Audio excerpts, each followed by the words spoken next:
Active listening has a couple of fatal flaws that could actually mean, if we're actively listening to someone, that we're listening even less. And I'll explain exactly why in this video.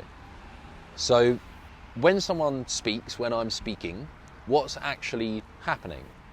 What's actually happening is that my mouth's moving, I'm forcing air through my vocal cords and it's creating sound waves, and those sound waves are being picked up through, obviously, video, the digital thing here that we're doing. It's being picked up by your eardrums and you're then interpreting those sounds. So that's what's happening. So if I was to speak in Russian, and you don't speak Russian, and for the record, nor do I, just in case you're wondering, I don't speak Russian. But if I was to speak in Russian, that would literally be all that's happening. You know, my mouth would be moving, sound would come out, and that would be it. It wouldn't mean anything. You wouldn't understand the language. Now with English, what's the difference? Well, the difference is that if we've learned English, we spent years and years and years in our past understanding and creating meanings behind the sounds that are coming out of my mouth. So all of these sounds, you have, through your past experiences, created an understanding of what these sounds mean to you. And that's the key distinction here. So your interpretation of the meanings behind the sounds in the English language are entirely your interpretations. And it's based on your past experience. So when I say a word like, for example, I say, glasses. So when I say glasses, what comes up for you when you hear that word or hear that sound? Well, what might come up is maybe sunny beaches, sunglasses, might be good times, might be feeling of relaxation. Or maybe glasses means that frustration. It might mean struggling to read. It might bring up feelings of being, different, or might bring up feelings of like anxiety from having to go to the opticians, or it might bring up feelings of missing out from certain past experiences, right? So the point is that just a sound, glasses, right, or the word glasses, for each of us, it's going to bring up different meanings, which is based on our entire past experience, right? Years and years and years of past experience have created a response to the sound glasses. And that response is unique to each individual person. So to take this a stage further, if you were to actively listen to me, to understand me, and I told you a short story of, I went to the shops today and a lady bumped into me. That's it, right? Now that story, what vision or what visuals, what emotions, what feelings, what meanings come up in your mind when I tell that story? Did the visual you came up with, was it a visual of a nice little old lady bumping into me by accident, and then, I was like, oh, no problem at all, sorry, it's okay, don't worry, and then we went on our way and had a great day? Or was it somebody aggressive? Was it somebody, was it a lady with, screaming kids? Was it a lady was it like a sort of romantic thing, like we just chance bumped into each other and then that created like this synchronicity where we met and then blah, blah, blah, blah, blah. So the point is that just from a 2-sentence story, we'll create all this stuff based on what the meanings are behind the words or the sounds that we've heard. And even if I was to elaborate more by saying, oh, it's a little old lady and she had silver curly hair and, she was wearing like pointy glasses, she was really friendly, really nice, quite bubbly, quite chatty. The deeper I go into that description, the more that I'm going into my past and the more that you're going into your past to understand. So this is something really powerful when you get this.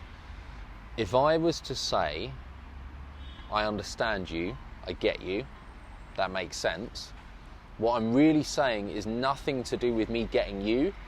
What I'm really saying is I have formed a picture in my mind based on my past experiences that is clear. What I'm really saying is I understand myself. So, if we get this, we realise that language only exists because of our past experiences. If you were to take away your past, like if your past as of this moment didn't exist, then what's coming out of my mouth would just be sounds, it would just be Russian. You wouldn't have an understanding of the English language. You'd have no meanings of your past associated with the sounds that are coming out of my mouth. And so if that's the case, all language is very simply sounds that allow you to relate to your past. So you can never listen to another human being.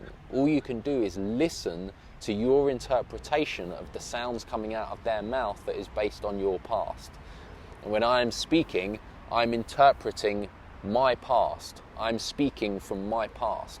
When you are listening to your own past. You can never listen to me, you can never understand me, because you have not lived my life, you have not had my past experiences. And even if we share similar past experiences, we haven't experienced exactly the same past.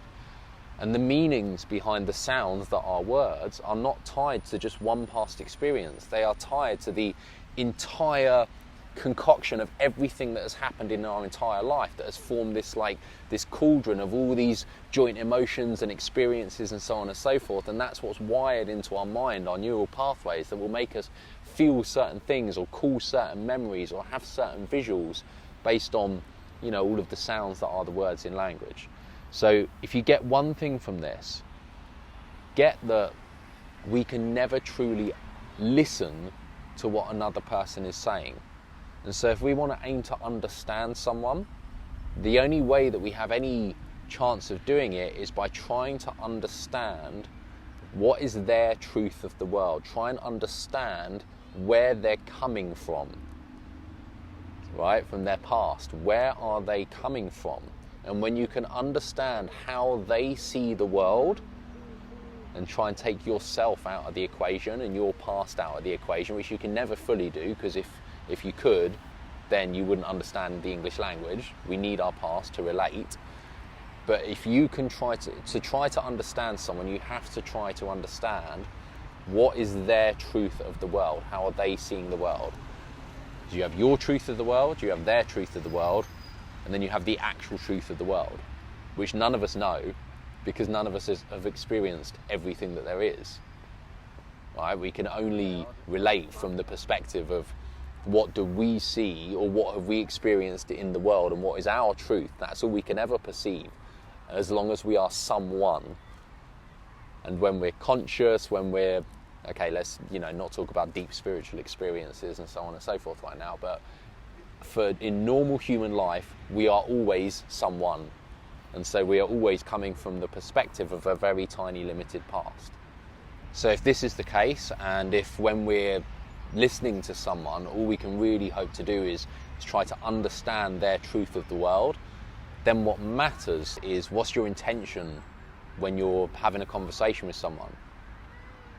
So for me, a lot of the time it's about empowerment. It's about understanding what is it that they're wanting to achieve. Are they trying to solve a problem? Do they have challenges in their life at the moment that they'd like to overcome? Goals they're looking to achieve? What's the outcome they're trying to create? And can I help them achieve that outcome? So if my intention is to empower someone and help them understand how they can move forwards in their life, if I want to help them get to somewhere they want to get to, I've got to understand where they've come from, right? Because you can't know how to get to somewhere else if you don't know where you are or where you've come from. So therefore, I've got to understand their truth of the world as best I can, how they see the world. And then at that stage, if I've got a clearer picture, which is of course based on my past, but if I've got a bit of a clearer picture of how they see the world, I can then become a mirror and just reflect back to them their truth of the world, so that they can see their blind spots, so that they can understand, where are they falling short at the moment? What needs to change within them in order for them to move forwards? Or how do they need to transform? How do they need to see the world differently that's going to enable them to achieve their goals? And all of that is nothing to do with me. Nothing to do with my truth. It's nothing to do with me forcing anything of my opinions on them. It's all to do with helping them understand what is their current truth of the world, and how does that truth need to change in order for them to move forwards, solve their problems, create change in their life, achieve their goals, whatever it is. Okay, so intention is very, very important. But just recognize this, summarize. If you're showing up in conversations with people, recognize you can never truly listen to them, and you can only strive to understand their truth of the world. Because when they're speaking in language and words or sounds that are interpreted as words are coming out of their mouth, it is simply their past that is speaking. And you're not listening to them, you are listening to your interpretation of the sounds that are coming out of their mouth, which is based on your past. So you're listening to your own past. And all we're doing is we're recognizing that's happening, and we're using that as a tool to help to try to understand their truth of the world, understand their past. And from there, you can use that to help somebody move forwards. So if you've enjoyed watching this, then don't forget to subscribe. I think it will be down that side at the moment on this video. Also, if you want more like this, you'll see another video on the screen right now. And finally, if you've enjoyed it, if you have thoughts, if you've had experiences or things to add, please comment below. Let's start a conversation. If it's helped you, I'd love to hear from you. I'd love to get your perspective as well. So thanks very much for watching. Really appreciate it, and I'll speak to you in another video.